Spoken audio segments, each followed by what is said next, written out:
لا جناح عليكم إن طلقتم النساء ما لم تمسوهن أو تفرضوا لهن فريضة ومتعوهن على الموسع قدره وعلى المقتر قدره متاعا بالمعروف حقا على المحسنين. وإن طلقتموهن من قبل أن تمسوهن وقد فرضتم لهن فريضة فنصف ما فرضتم إلا أن يعفون أو يعفو الذي بيده عقدة النكاح وأن تعفوا أقرب للتقوى ولا تنسوا الفضل بينكم إن الله بما تعملون بصير. حافظوا على الصلوات والصلاة الوسطى وقوموا لله قانتين. فإن خفتم فرجالا أو ركبانا فإذا أمنتم فاذكروا الله كما علمكم ما لم تكونوا تعلمون. والذين يتوفون منكم ويذرون أزواجا وصية لأزواجهم متاعا إلى الحول غير إخراج فإن خرجن فلا جناح عليكم فيما فعلن في أنفسهن من معروف والله عزيز حكيم. وللمطلقات متاع بالمعروف حقا على المتقين كذلك يبين الله لكم آياته لعلكم تعقلون. ألم تر إلى الذين خرجوا من ديارهم وهم ألوف حذر الموت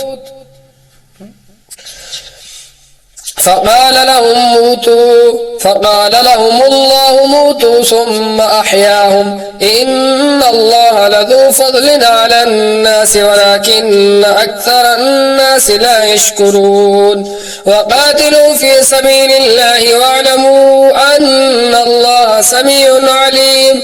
من ذا الذي يقرض الله قرضا حسنا فيضاعفه له أضعافا كثيرة والله يقبض ويبسط وإليه ترجعون.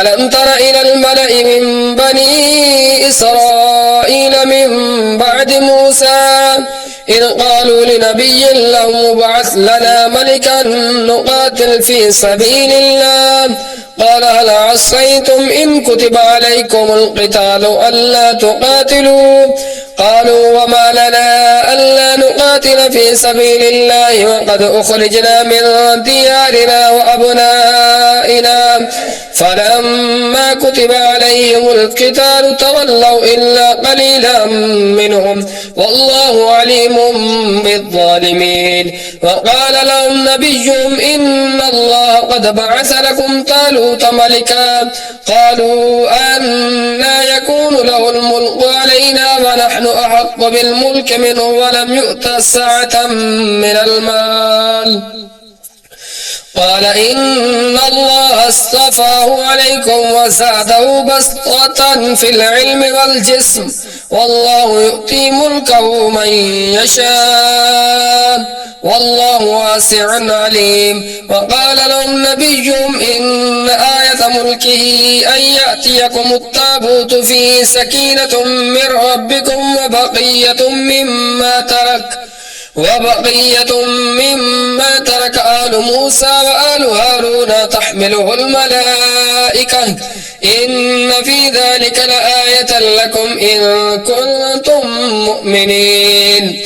فلما فصل طالوت بالجنود قال إن الله مبتليكم بنهر فمن شرب منه فليس مني ومن لم يطعمه فإنه مني إلا من اغترف غرفة بيده فشربوا منه إلا قليلا منهم فلما جاوزه هو والذين آمنوا معه قالوا لا طاقة لنا اليوم بجالوت وجنوده قال الذين يظنون أنهم ملاقوا الله كم من فئة قليلة غلبت فئة كثيرة بإذن الله والله مع الصابرين. ولما برزوا لجالوت وجنوده قالوا ربنا أفرغ علينا صبرا أفرغ علينا صبرا وثبت أقدامنا وانصرنا على القوم الكافرين. فهزموهم بإذن الله وقتل داود جالوت وآتاه الله الملك والحكمة وعلمه مما يشاء. ولولا دفع الله الناس بعضهم ببعض لفسدت الأرض ولكن الله ذو فضل على العالمين. تلك آيات الله نتلوها عليك بالحق وإنك لمن المرسلين. تلك الرسل فضلنا بعضهم على بعض منهم من كلم الله ورفع بعضهم درجات وآتينا عيسى ابن مريم البينات وأيدناه بروح القدس. ولو شاء الله ما اقتتل الذين من بعدهم من بعد ما جاءتهم البينات ولكن اختلفوا فمنهم من آمن ومنهم من كفر. ولو شاء الله ما اقتتلوا ولكن الله يفعل ما يريد. يا أيها الذين آمنوا أنفقوا مما رزقناكم من قبل أن يأتي يوم لا بيع فيه ولا خلة ولا شفاعة والكافرون هم الظالمون. الله لا إله إلا هو الحي القيوم لا تأخذه سنة ولا نوم له ما في السماوات وما في الأرض. من ذا الذي يشفع عنده إلا بإذنه يعلم ما بين أيديهم وما خلفهم ولا يحيطون بشيء من علمه إلا بما شاء. وسع كرسيه السماوات والأرض ولا يؤوده حفظهما وهو العلي العظيم. لا إكراه في الدين قد تبين الرشد من الغي. فمن يكفر بالطاغوت ويؤمن بالله فقد استمسك بالعروة الوثقى لا انفصام لها والله سميع عليم. الله ولي الذين آمنوا يخرجهم من الظلمات إلى النور والذين كفروا أولياؤهم الطاغوت يخرجونهم من النور إلى الظلمات أولئك أصحاب النار هم فيها خالدون.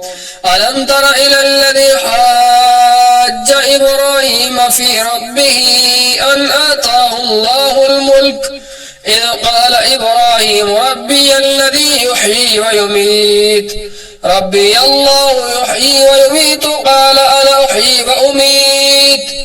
قال إبراهيم فإن الله يأتي بالشمس من المشرق فأت بها من المغرب فبهت الذي كفر والله لا يهدي القوم الظالمين.